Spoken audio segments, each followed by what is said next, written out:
I'm Scott, and I'm an American in Bangkok. I got a letter, and it's pretty good, pretty good one. Decent question, but of course it's geared towards women when I don't really think that in this case the question needs to be geared towards, it's not a women-only question. And let me read it, and then maybe you'll get an idea what I'm talking about. Okay, I got a letter. Love that line. Anywhere, anyhow. Bear with me here. A little new and didn't really know how to send you a letter, so I'll try emailing you directly. By the way, I spent some time in Palm Desert about the time you lived there. Who knows, since we're about the same age, I bet we probably know some of the same crowd that cruised 111 through Palm Springs. Anyhow, I'm newly retired, lost my wife 6 years ago to cancer. I'm sorry to hear that. And planning a trip to Pattaya in the near future. I've got the bug to see what all the excitement is about. Uh-oh. Be careful. Still young enough to like the ladies, while at the same time old enough to say the hell with it. I'm going where it looks exciting. I think everybody should go to Pattaya once.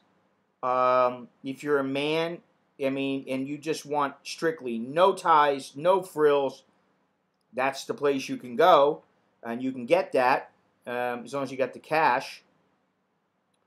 I've read all the advice, and frankly, I've gotten stung a few times here in the States since my wife's passing, so I don't think I'll reach chowderhead status in my behavior anytime soon. At least, I hope not. Well, if you're getting stung in the States, that's not a good sign. But here's the thing, in the area of focus I think myself and the others could benefit from by hearing your viewpoint, insight, and comments about. In a nutshell, how does the easy, relative, inexpensive sexual access to gorgeous ladies affect one's psyche? Sounds almost silly to ask, but seriously, even though everyone is different to a certain extent, are there any common adjustment problems experienced by men who return to the more structured and rigid lifestyles, especially in the area of sex? I know some would laugh at this question, but if you think about it, I imagine what? I imagine the possibility of having a considerable personality change exist. One minute you can find the most attractive women on the planet, and back in the States you are spending 10 times as much competing for the average hen. I would think there's a hell of a lot of frustration there. I think it depends on your approach. And your approach is one of which you're thinking that all the women here are available, or that all the ones in Pattaya are available, which a large percentage of them are, if you pay a buck. But is that the kind of woman you want? Do you only want sex? Do you want a relationship? Do you want friends with benefits? What do you want? I should point out I get my share in the States, but it's almost never worth the effort, and it seems way too involved for what it is. I've always thought, let's get the sexual tension resolved first, and then build on the relaxed personalities after that. Naturally, my approach goes against the American and many other developed countries' standards. I don't know. I think you make a lot of assumptions, to be honest, not being a smart ass, but I think you make a lot of assumptions.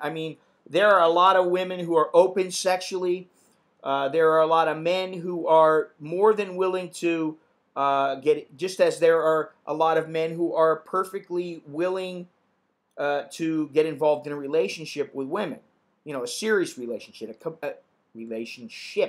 not relationship, committed relationship. So I don't know. I think you might be veering off a little. There you have it. I got a letter, and this guy wants to know, how can visiting Thailand change your psyche in terms of having easy access to Thai women versus at home where women aren't so open? Do many women, boy, I am off today. Do many men react like it's a hit of crack and they can never give it up? He pointed out he doesn't use, what is this? He pointed out he doesn't use drugs and choose the This makes no sense. He pointed out he doesn't use drugs and choose the crack thing as a descriptive metaphor. I don't know if what you're doing here. Oh, okay. You're saying it from the guy who is saying, and this I'm saying I got a letter, and this guy wants to know he doesn't use drugs, and he chose the crack thing as a descriptive metaphor. Thanks in advance for your comments. If you get the chance, hope you find my question interesting. Yeah, I mean it's interesting, but I would say, as I said in the beginning, it's not only about the women. I have buddies that have gone back to the U.S. now or elsewhere, to Europe, to the U.K. And most of them, they were never really struggling for women where they're like, oh my God, if I leave Thailand, I'm not going to have any women. I'm not going to be able to have any sex. I don't know. Okay, it just hasn't happened like that. For the most part, most of the guys, they go back with their woman. But if they do go back, a lot of them go back, when they do go back alone, it's not so much the women. I mean, that's part of it. But it's also the whole lifestyle, the mentality, the ease of getting around, the ease of grabbing food off the street somewhere or at a little shop house or something. You know, the relaxed atmosphere and mentality. It's just a different vibe in Thailand versus, say, in the United States. Although I would say that now, because I've lived here a long time, and Bangkok is it's not really exotic at all for me anymore. Rarely is it exotic. I mean, my family went to a couple of places, and I found myself saying, wow, I don't know why I didn't come to this place before. What an awesome place. One place was the Erewhon Museum. I was like, holy moly, man, this place is awesome. It's incredible. It's a great place to go. But I think when it comes to the women, it's about, I think it's about putting it all into perspective. I hate to say that because, you know, perspectives are always different. They change. And, but,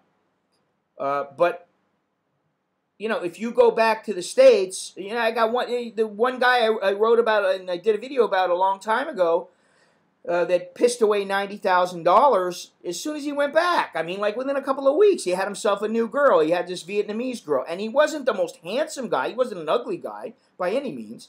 But he wasn't, you know, he wasn't Don Johnson, Leonardo DiCaprio, Brad Pitt, George Clooney type handsome. So,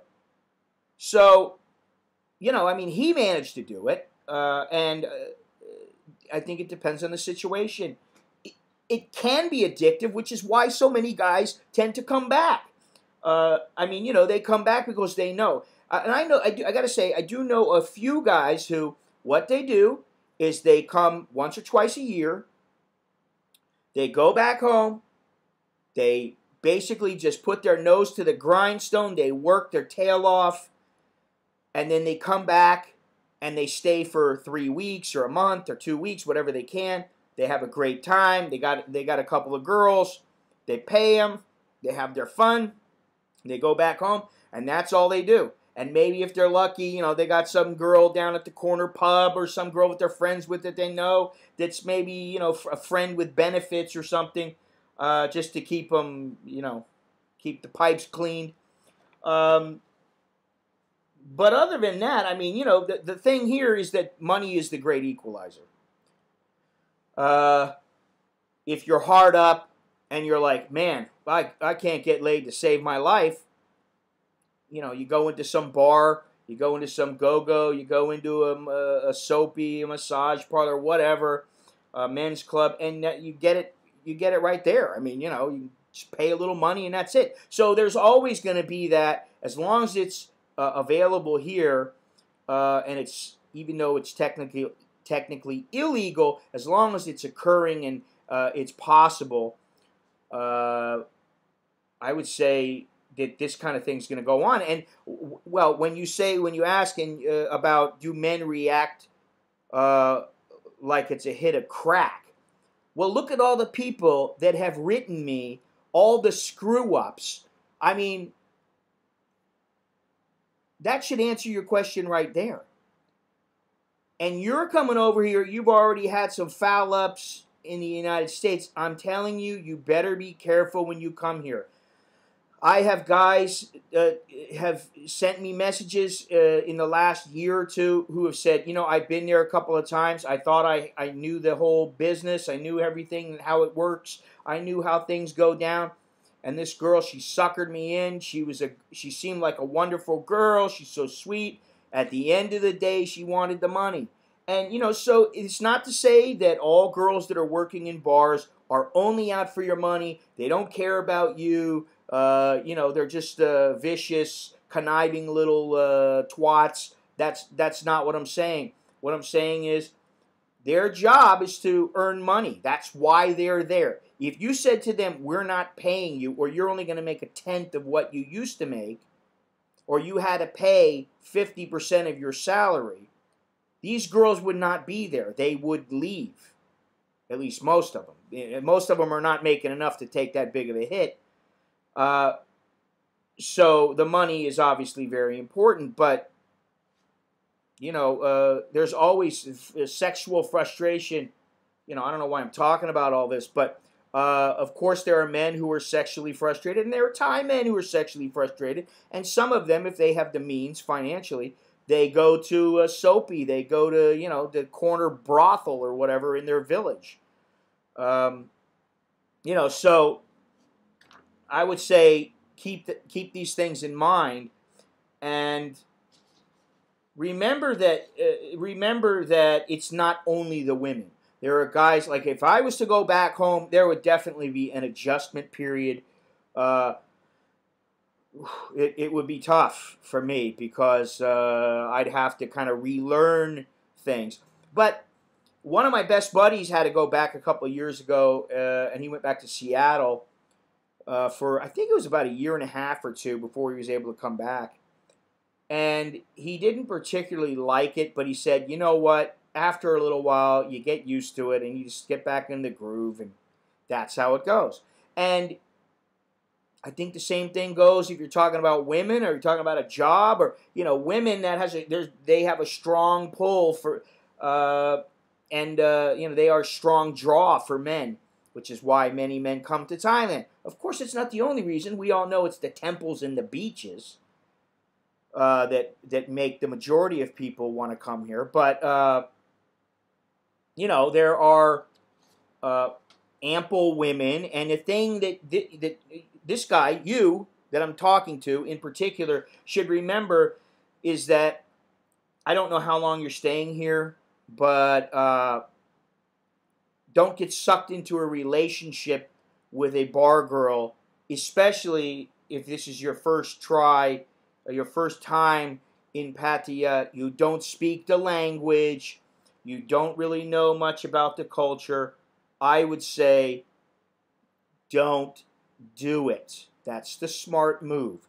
The smart move is to have your fun and get on down the road. Don't get involved. Don't get involved with a regular girl. You don't speak the language. You don't know the culture. You haven't been here for very long. You know, if you're only here for, say, a month, that's not really long enough to say, okay, let me get into a relationship. It happens. The relationships work sometimes.